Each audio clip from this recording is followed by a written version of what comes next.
Assalamualaikum warahmatullahi wabarakatuh. Pada video kali ini kita akan lanjut membahas materi terkait meteorologi, yang dimana pembahasannya terkait dengan awan. Langsung saja masuk ke materi. Poin-poin yang akan kita bahas terkait dengan awan pada video kali ini, yang pertama yaitu pengertian awan.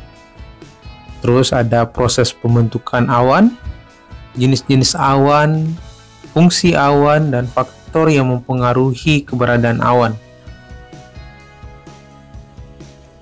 Pengertian awan. Awan adalah gumpalan uap air yang terapung di atmosfer. Ia kelihatan seperti asap berwarna putih atau kelabu di langit. Panas dari matahari akan menyebabkan air laut, sungai, dan danau menguap. Uap air yang hangat tersebut akan bergerak naik ke atas, dan saat uap tersebut naik, uap air mulai menjadi dingin. Hasilnya, uap air tersebut mulai berkondensasi membentuk kembali butiran-butiran air. Kumpulan dari butiran-butiran air di langit tersebut yang akan kita kenal sebagai awan. Butiran-butiran air yang makin lama makin membesar akhirnya akan jatuh kembali ke bumi sebagai hujan. Kadangkala suhu udara yang terlalu dingin membuat butiran-butiran air menjadi beku, membentuk es dan jatuh kembali ke bumi sebagai salju. Dengan kata lain, awan adalah kumpulan tetes air atau kristal es yang mengendap di atmosfer. Para ilmuwan sudah pernah menjelaskan tentang keberadaan awan ini ada sejak tahun 1770-an. Adapun pengertian awan menurut para ilmuwan adalah sebagai berikut. Yang pertama ada menurut Lemart dan Howard, awan adalah kumpulan dari gelembung-gelembung air.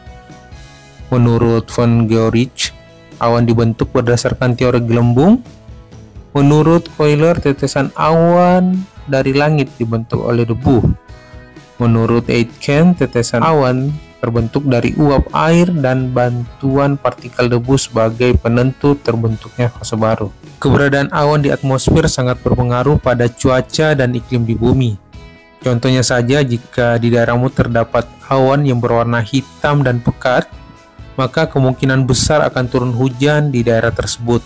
Sebaliknya, jika kamu menjumpai adanya awan berwarna putih bersih dan jumlah yang tidak terlalu banyak, disertai pemandangan langit yang berwarna biru, maka kemungkinan besar tidak akan turun hujan di daerah tersebut. Lalu, bagaimana proses pembentukan awan itu? Awan tidak muncul secara tiba-tiba, melainkan melalui serangkaian proses tertentu. Diawali dengan adanya suhu udara panas di daratan. Suhu udara panas tersebut akan mengakibatkan naiknya uap air. Lalu uap air tersebut akan mengembang secara adiabatik karena tekanan udara di atas lebih kecil daripada di bawah. Saat uap air mencapai ketinggian tertentu yang suhunya lebih rendah, uap air tersebut akan mengalami pengembunan sehingga berwujud menjadi tetes air. Proses ini dikenal sebagai kondensasi. Hasil kondensasi uap air inilah yang nantinya terlihat sebagai awan. Proses kondensasi. Dalam atmosfer, tetes awan terbentuk pada aerosol yang berfungsi sebagai inti kondensasi atau inti pengembunan. Kecepatan pembentukan tetes tersebut ditentukan oleh banyaknya inti kondensasi. Proses di mana tetes air di fase uap terbentuk pada inti kondensasi disebut pengintian heterogen. Adapun pembentukan tetes air dari fase uap dalam suatu lingkungan murni yang memerlukan kondisi sangat jenuh atau supersaturation disebut pengintian homogen. Pengintian homogen yaitu pembekuan pada air murni hanya akan terjadi pada suhu di bawah minus 40 derajat Celcius. Akan tetapi dengan keberadaan aerosol sebagai inti kondensasi, maka pembekuan dapat terjadi pada suhu hanya beberapa derajat di bawah 0 derajat Celcius.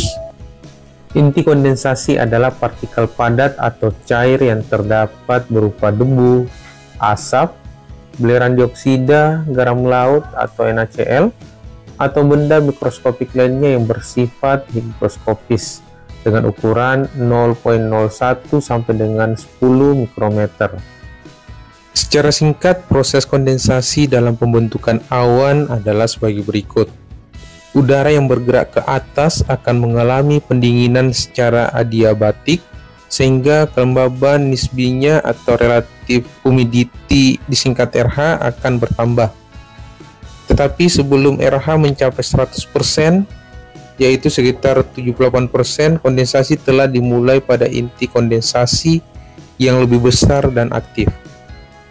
Perubahan RH terjadi karena adanya penambahan uap air oleh penguapan atau penurunan tekanan uap jenuh melalui pendinginan. Tetes air kemudian mulai tumbuh menjadi tetes awan pada saat RH mendekati 100%.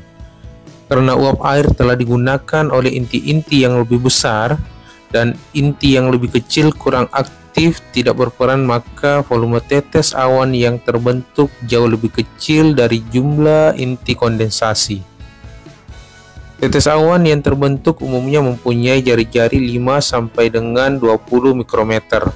Tetes dengan ukuran ini akan jatuh dengan kecepatan 0,01 sampai dengan 5 cm per second, sedang kecepatan aliran udara ke atas jauh lebih besar, sehingga tetes awan tersebut tidak akan jatuh ke bumi.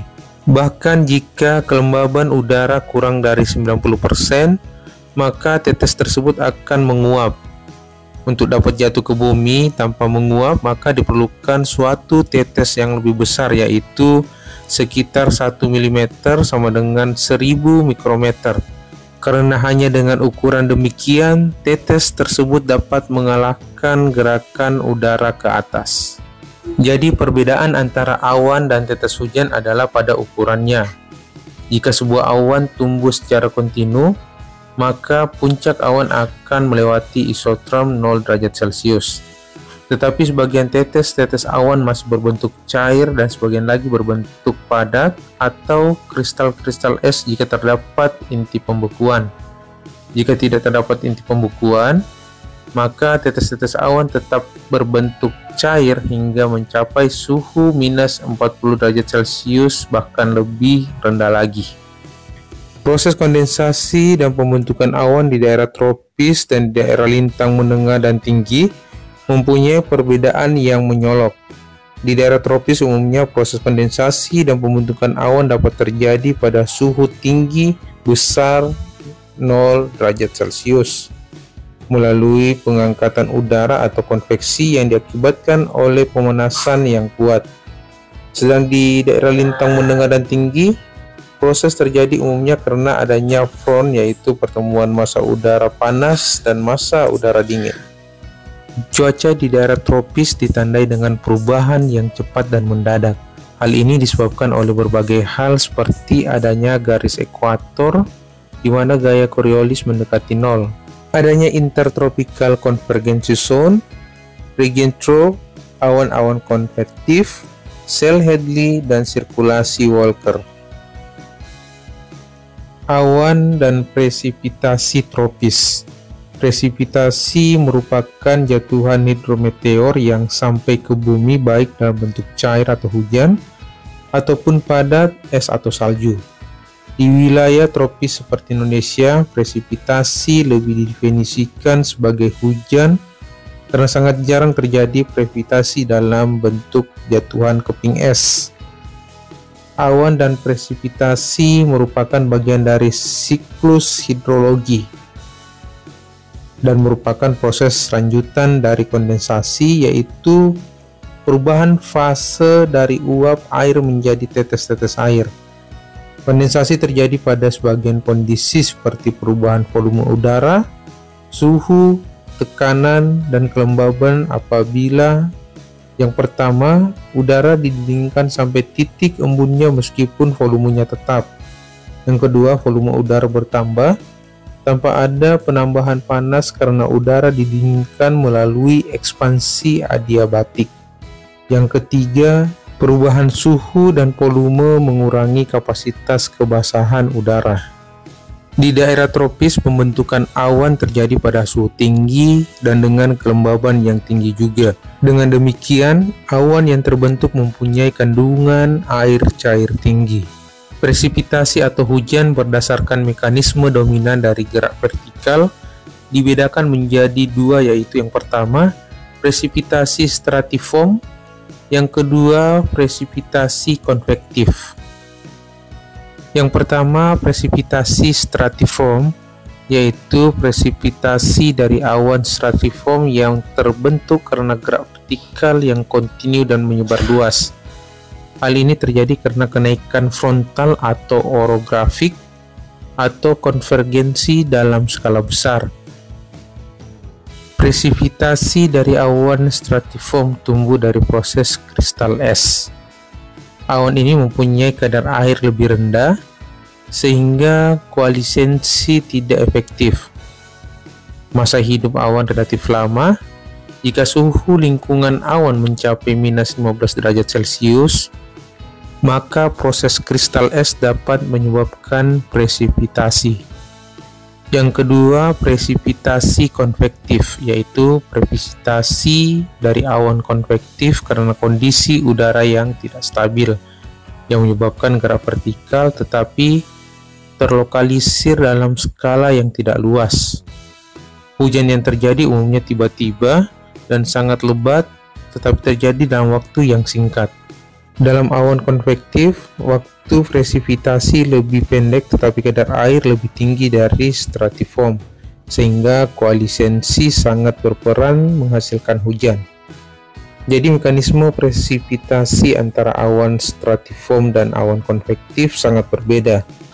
Sebagai pendekatan, hujan kontinu dapat dipandang sebagai keadaan mantap atau steady state process, di mana besaran awan dapat berubah dengan ketinggian tetapi konstan terhadap waktu pada ketinggian tertentu.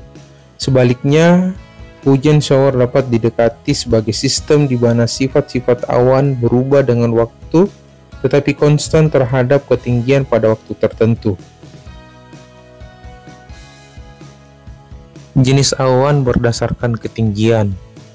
Berdasarkan ketinggian terbentuknya, maka awan dibagi menjadi 3 kelompok, yaitu yang pertama ada awan rendah, awan yang mempunyai ketinggian dasar kurang dari 2 km, meliputi jenis stratus, stratocumulus, cumulus, cumulonimbus, dan nimbus stratus. Khusus cumulus, cumulonimbus, dan nimbus stratus mempunyai dasar sebagian awan rendah namun tumbuh secara vertikal yang puncaknya mencapai awan tinggi. Awan menengah yaitu awan ketinggian dasar antara 2-7 km, meliputi jenis altocumulus dan altostratus.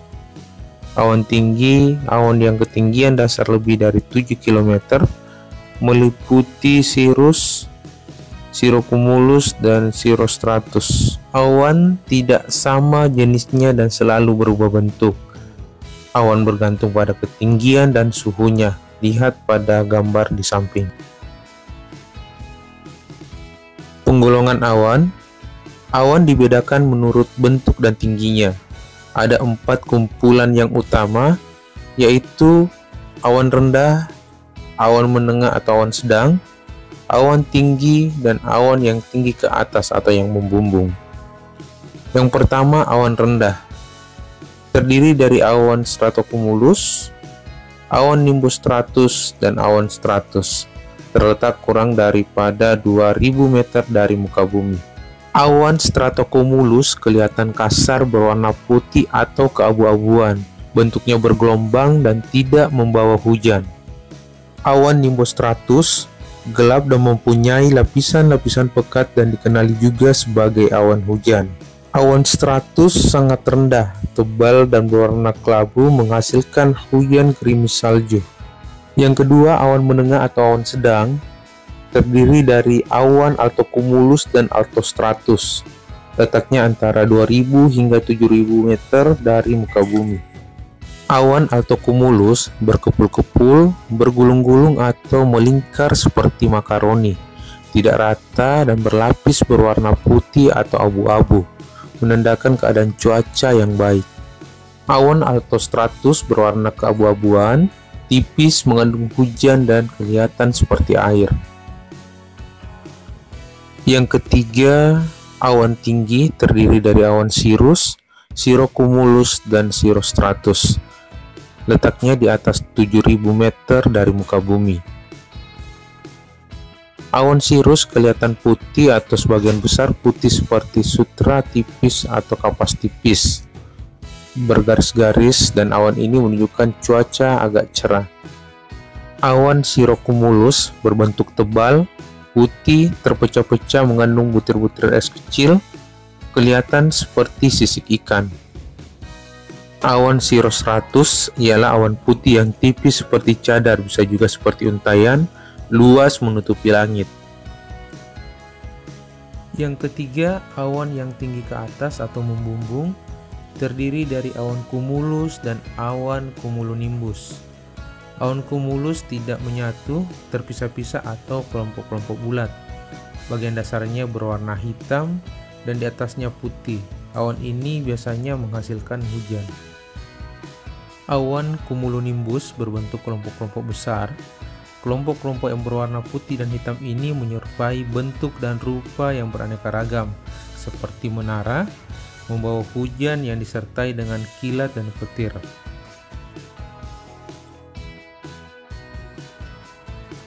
Fungsi atau manfaat dari awan: yang pertama, awan sebagai indikator cuaca dan iklim. Yang kedua, sebagai pengatur cuaca. Yang ketiga, sumber air bagi bumi. Yang keempat adalah pemantul radiasi matahari. Awan sebagai indikator cuaca dan iklim. Keberadaan awan yang pertama sangatlah penting bagi manusia karena berguna untuk mengukur kondisi cuaca dan iklim di bumi. Tanpa awan, Badan Meteorologi dan Geofisika (BMKG) akan kesulitan memetakan cuaca, sehingga tidak ada perkiraan cuaca. Selain itu, berguna untuk petunjuk arah angin, karena dengan melihat pergerakan awan dapat mengetahui pasti kemana arah angin bergerak dan seberapa kecepatannya. Yang kedua, sebagai pengatur cuaca, kandungan air yang banyak pada awan juga bisa menjadi pengatur suhu dan cuaca melalui proses hujan. Yang ketiga, sumber air bagi bumi. Adanya hujan, maka air yang segera terserap kembali ke bumi dan akan dikembalikan dalam bentuk mata air. Keempat, sebagai pemantul radiasi matahari. Tidak semua radiasi surya dapat dipantul oleh atmosfer. Terkadang radiasi sinar ultraviolet masuk ke bumi. Nah, dengan adanya awan, radiasi yang sempat lolos tersebut langsung dipantulkan kembali ke angkasa. Faktor yang mempengaruhi keberadaan awan. Yang pertama, angin. Semakin kencang angin berhembus, akan mempercepat proses penguapan. Akibatnya, awan lebih cepat terbentuk. Yang kedua, tekanan udara. Semakin besar perbedaan tekanan antara di daratan dan di udara, maka cepat pula terjadi proses terbentuknya awan. Yang ketiga, kelembaban udara. Udara lembab akan mempercepat proses pembentukan awan. Hal ini dikarenakan udara lembab mengandung banyak uap air. Yang keempat, intensitas sinar matahari. Semakin besar intensitas sinar matahari yang menyinari bumi, semakin besar energi kalor yang dihasilkan. Akibatnya, suhu akan cepat meningkat dan mempercepat proses terbentuknya awan. Assalamualaikum warahmatullahi wabarakatuh.